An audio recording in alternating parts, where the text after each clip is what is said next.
مساء الخير، يا رب تكون بخير.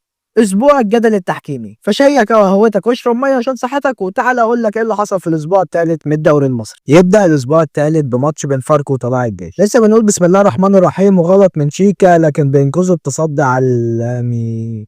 ايه ده يا شيكا؟ ايه ده يا حكم؟ وايه يا معلق؟ يعني انا مش عايز احط صوت المعلق بس عشان الكوبي رايت، انما ايه انتوا شاربين ايه؟ الحشيش تمام حاجه عايله قوي زي الفل يا شوطة من بحراوي لكن يصد شعبان، تترد لكريم الطيب اللي بيضيعها بطريقة غريبة قوي. وفي الوقت اللي بدأ تضيع كريم الطيب انفراد يرقص شعبان حلو قوي، لكن كماتش ينقذها. الشوط التاني بيبدأ وهجمة خطيرة واوجورو يديها واحدة من بره ال 18 ويجيب جول حلو قوي وتقدم لطلائع الجيش 1-0. في الدقيقة 78 السويسي لاعب طلائع الجيش حط هيد حلو قوي لكن تكسر العارضة وما تخشش جول ويخلص الماتش فوز طلائع الجيش 1-0. في نفس التوقيت كان في ماتش بين البنك الاهلي وكهرباء اسماعيليه. الماتش بيبدا وضغط قوي من البنك الاهلي، اسامه فيصل ضيع كوره جول بنسبه 100%. وفي اخر الشوط الاول اسامه فيصل يكمل في تضييع الفرص بطريقه اغرب من اللي قبلها. الشوط الثاني بيبدا من نفس الضغط من البنك الاهلي وتالق لعلي الجبري حارس كهرباء اسماعيليه. في الدقيقه 58 مصطفى شلبي حط فاول حلو قوي لكن الكره بتيجي في العارضه. محمد بن شرقي كان راح انفراد لكن ساب الكره وراح ضرب كريم يحيى، مش فاهم كان بيفكر في ايه ساعتها بصراحه. اسامه فيصل برضه بيضيع قدام الجول. وفي الدقيقه 94 صاروخ حلو قوي من مدبولي لياو انور لاسامه فيصل، لكن الحمد لله المره دي بيجيبها جول يعني. وعكس التوقعات محمد فاروق اللي نزل غير شكل الملعب لكهرباء اسماعيليه في اخر ثانيه في الماتش. محمد فاروق بيعمل سرور للحمزاوي اللي بيجيب جول التعادل في اخر ثانيه في الماتش ويخلص الماتش بالتعادل 1-1. تقريبا صفقات البنك الاهلي دي بفلوس حرام يعني، او الله اعلم بقى. نروح لماتش المصري وبيراميدز، ماتش الاحداث الكتيره قوي. في بعدها بشويه قطع وحط ار2 لكن جت فوق العارضه. بعدها ب 10 دقايق يرقص ويلم ويقطم لجوه ويشوط ولكن بيجيبها جول المره دي. وتقريبا شاف الفيديو اللي فات لما انا شبهته بخميس كاكا فحب يوريني انه برازيلي بجد. ويرشدش لسه قاعد بيزعق. صاروخ حلو قوي من دغموم لمخلوف اللي بيلعب عرضيه حلوه قوي ومنظر طمين بيحط رجله لكن حظه وحش وبتيجي في العارضه. الشوط الثاني بيبدا مشوار ومهاره حلوه قوي من كريم العراقي ويدي سرور منظر طمين اللي بيشوط لكن محمود مرعي بينقذها، تترد لدغموم اللي من اول لمسه يشمعها في سقف الجول ويجيب التعادل للمصري. في الدقيقه 52 عرضيه من دغموم تيجي في ايد احمد سامي لكن الحكم ما يحسبش حاجه. السعداوي يعمل ميس باص في مكان خطير لكن حظه حلو عبد الرحمن مجدي الكره بتطول منه. بعدها ب3 دقايق السعداوي يعمل ميس باص تاني ويجري عشان يغطي الاوفسايد وميلي يجيب الجول التاني لبيراميدز بعد سرور حلو قوي بصراحه من قطه ويورشيتش لسه قاعد بيزعق. في الدقيقه 73 عمر الساعي بيدي سرور حلو قوي لكريم العراقي لكن محمد حمدي بيزحلقه وضرب جزاء للمصري. نروح لاغرب ماتش الاسماعيلي والاتحاد. الماتش بيبدا وهجمات رايحه جايه بصراحه. محمد خطاري بيعدي حلو ويشوط لكن صبحي سليمان بيتالق. شوطه من هشام عادل لكن عبد الله جمال يرد على صبحي ويتالق.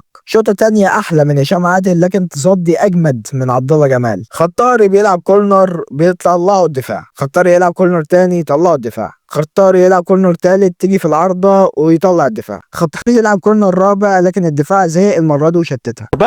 غير بقى غيروا. بعد الشوط الاول طارق مجدي ادى انذار لاحمد سامي فاحمد سامي قال له ليه؟ قام طرده ويورشيتش لسه قاعد بيزعق. الشوط الثاني بيبدا وشوطه حلوه قوي من فان دي بيك لكن عبد الله جمال بيعمل تصدي عالمي بسم الله ما شاء الله، عرضيه وغلط من محمد نصر وايبوكا ما يرحمش ويجيب الجول الاول للاتحاد بشوطه صاروخ في المرمى.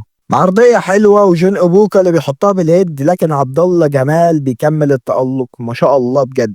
انفراد لابوكا لكن كالعاده عبد الله بيتالق. عرضيه حلوه قوي من ايريك تراوري ومحمد زيدان يحط الهيد لكن صبحي سليمان بيتالق. في الدقيقه 85 كره طوليه وانفراد ومحمد انور بيجيب جول التعادل للاسماعيلي لكن الحكم بيقول اوف سايد. وانا عن نفسي انا مش شايف فيها اوف سايد خالص ومش عارف ايه الخط اللي هو حاطه ده مش في خطوط اوف سايد. كان بجد هيبوظوا شكل الدوري السنه دي، ده من اول اسبوع من اول ماتش فيه اخطاء تحكيميه فلامتى انا مش عارف. في الدقيقه 90 انفراد لفان دي بيك لكن عبد الله جمال بينقذها وبيلعبها بسرعه عشان يتعادل لكن الحكم قال اوف سايد وبيوقف بيحسبها فاول. فعبد الله جمال بيعترض بيقول له ما انت مشيت الكوره مشيها، فراح الحكم اداله انذار وقال له بس يلا. فعبد الله جمال بيرد عليه راح الحكم طرده.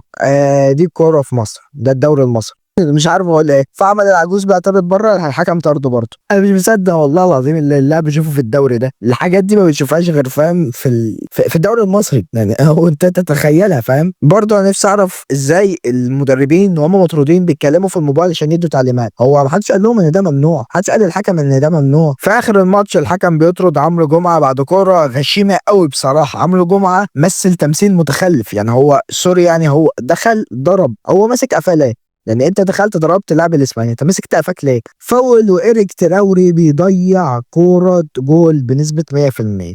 الماتش بيخلص 1-0 للاتحاد. والحكم طارق مجدي ظلم الاسماعيلي بصراحه، واخطا في كور كتير قوي. وبصراحه الله يكون في عون جمهور الاسماعيلي. يعني اتمنى في يناير الوضع يبقى احسن ويكون في صفقات وتدعيمات. يوم اول كله اخطاء تحكيميه. نروح لماتش سيراميكا وإنبي. الماتش بيبدا وشوطه من احمد اسماعيل من بعيد، لكن بسام بيتالق. شوطه من اسلام عيسى، لكن عبد الرحمن سمير بيتالق ويرد على بسام. بعيدا عن اي حاجه، انا بحب الحكم محمد القاضي بجد ما شاء الله، بخلاف انه حكم مساعد ممتاز لكنه كمان وشه فيه قبول وبشوش كده. واتمنى الحكام كلهم يبقى كده يعني. ملاش لازمه ان انت تعمل كاريزما او تتعصب يعني. الموضوع في الاخر في الاول والاخر دي كوره يعني. فاول يتلعب وكالوشا يشوط، لكن محمد بسام بيتالق، لكن كان في اوفسايد. كوره بالغلط من كالوشا للسوليه اللي بيشوط ويجيب جول حلو قوي قوي قوي بصراحه، وتقدم سيراميكا 1-0. كوره غريبه قوي، لكن مروان عثمان بيلحقها ويلعب عرضيه لاسلام عيسى اللي بيحطها في الجون الفاضي ويجيب الجون الثاني لسيراميكا كليوباترا. عمر الجزار يدي كالوشا بكوره في وشه، هو اي نعم مش قصده، بس الحكم قال لك ضرب الوش مفيش معلش، واداله الانذار الثاني والطرد.